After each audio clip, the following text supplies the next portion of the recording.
Meet Tom Phillips. Tom is a convert to the LDS Church, served as a Mormon bishop, stake president, and is one of the few members of the church to receive the super-secret Second Endowment. In the last few months, Tom has managed to have a British court issue a summons for President Thomas S. Monson to appear to answer charges of fraud. This month, Tom got his day in court, 2 days actually, to explain why he thinks the church is defrauding its members of their tithing money.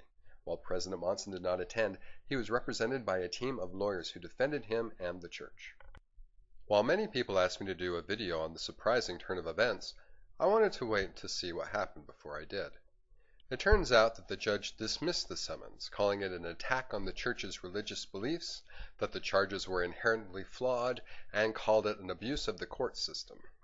In this video, I will explore why I think the court ruled the way it did, why I agree that the points specified in the summons were inherently flawed, and what I would have liked to have seen instead.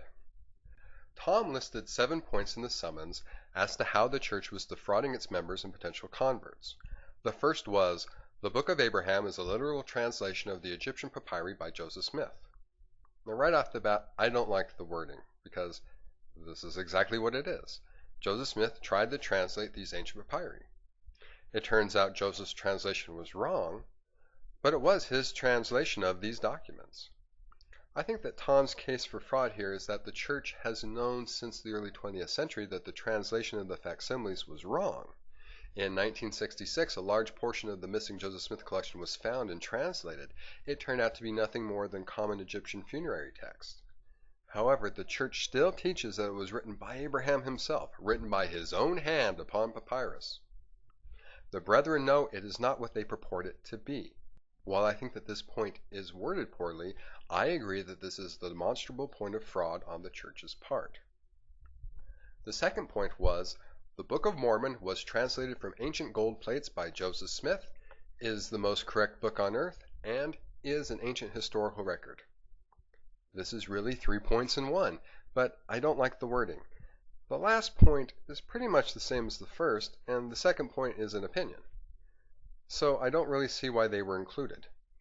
The first point, that the Book of Mormon was translated from golden plates, is what the church teaches, and is demonstrably false. The church has known since day one that the translation process did not involve the gold plates. It is accepted by both believers and detractors who study church history that the principal translation method employed by Smith was to gaze at his magical seer stone while it was in his hat and dictate the text that appeared in his mind's eye to a scribe. The plates were not used. However, the church consistently portrays the translation process as Joseph directly translating the characters on the golden plates to a scribe in its manuals, conference talks, movies, paintings, visitor centers, children's books, etc. There are no church-published depictions of the translation process using the historical accurate method of a magic rock in a hat. Most members don't even know about it. This is a carefully orchestrated depiction that the leaders of the church portrayed to the world. This is the definition of fraud. The third point was, Native Americans are descended from an Israelite family which left Jerusalem in 600 BC. This is an accurate depiction of the narrative of the Book of Mormon, an official doctrine of the church, and what most members believe. It is demonstrably wrong, but is having and sharing a false belief an act of fraud? 2 other points were closely related. The first was that there was no death on the planet prior to 6,000 years ago, and all humans alive today are descended from just 2 people who lived approximately 6,000 years ago. This is obviously referring to the Adam and Eve Judeo-Christian myth, which is shared by millions and perhaps billions of non-Mormons around the world. It is an accurate representation of the doctrine of the church and the beliefs of most members. In my experience, most of the Mormons of Monson's generation believe in the literalness of these teachings. Monson was probably taught these beliefs his entire life. I suspect that Tom Phillips believed in them as well, and taught them to others while he was in the church.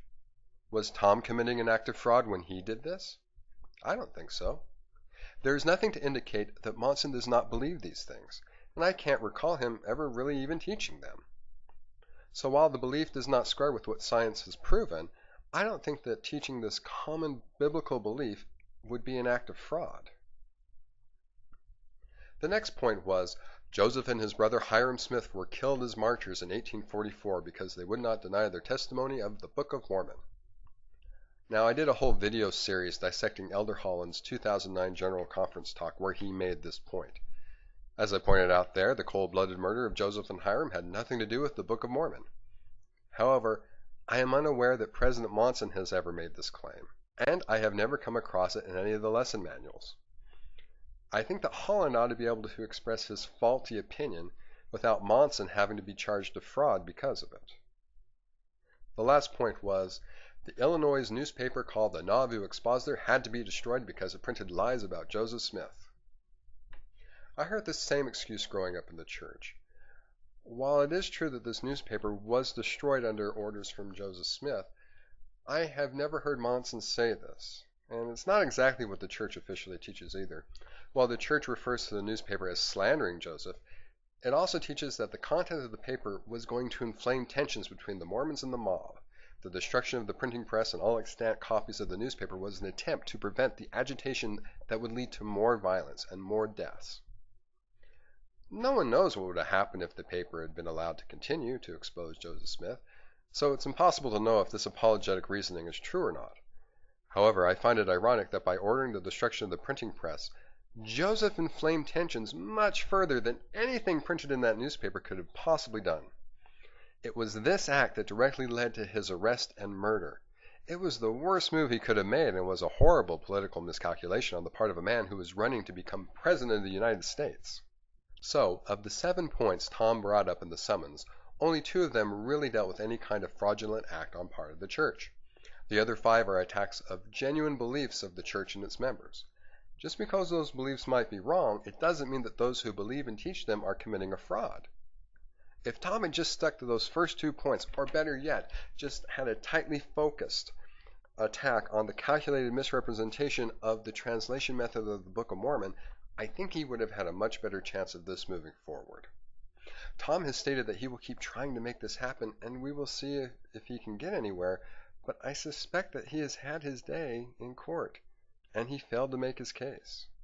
Ooh, my camera keeps falling. I've had some conversations with another YouTuber, LDS Girl 2012. She is a recent convert to the church over in Ireland. Talking with her is interesting because she does not know what Mormon doctrine has been over the years. For her, the apologetic responses to the critics of the church are the doctrine of the church.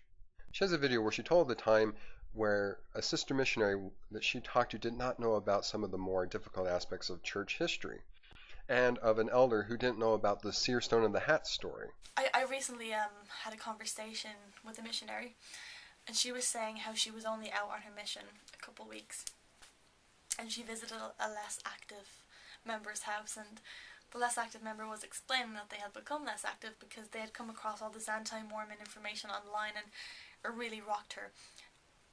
And for the missionary to hear this, it really rocked her testimony too when she heard this. These missionaries were shocked to the core when they found out about this information. It really jolted their testimony.